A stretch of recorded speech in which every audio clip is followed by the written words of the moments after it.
শুরুতেই আইপিএলে দল পাননি কোনো বাংলাদেশি ক্রিকেটার। এরপর অবশ্য মুস্তাফিজুর রহমান 3 ম্যাচের জন্য দল পেয়েছিলেন। তবে 3 ম্যাচে তিনি যেই কারিশমা দেখিয়েছেন সেটাতে হয়তো দিল্লিবাসীর মনে আফসোস জুগিয়েছেন। হয়তো দিল্লি ক্যাপিটালস আফসোস করে বলছিল কেন মুস্তাফিজকে নিলাম থেকে কিনল না। সেই মুস্তাফিজকে এবার আগেভাগে দলে বেরানোর চেষ্টায় আছে দিল্লি ক্যাপিটালসের আরেকটি দল আইএল টি-20-র দুবাই ক্যাপিটালস। যেহেতু এবার আইএল টি-20 বিপিএলের সাথে ক্ল্যাশ করবে না, সেহেতু মুস্তাফিজুর রহমানকে ইতোমধ্যেই অফার করে দিয়েছে দিল্লি ক্যাপিটালসের এই দলটি। জানা গিয়েছে মুস্তাফিজের কাছ থেকে তার অ্যাভেলেবিলিটি জানতে চেয়েছে দুবাই ক্যাপিটালস।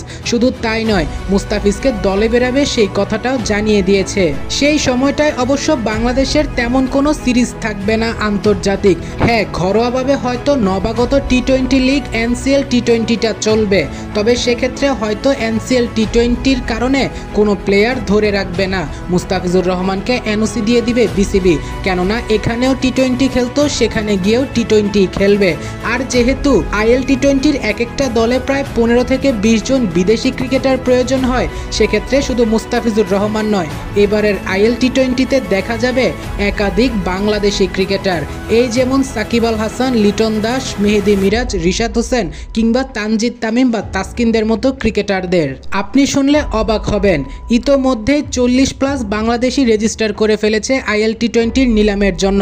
যদিও এখান থেকে বাছাই করে 10 থেকে 15 জন টিকবে। অগ্রিম শুভকামনা রইল মুস্তাফিজুর রহমানের জন্য। সবকিছু ঠিক থাকলে হয়তো ফিজকে দুবাই ক্যাপিটালসের জার্সিতে দেখা যাবে আইএল টি-20-তে।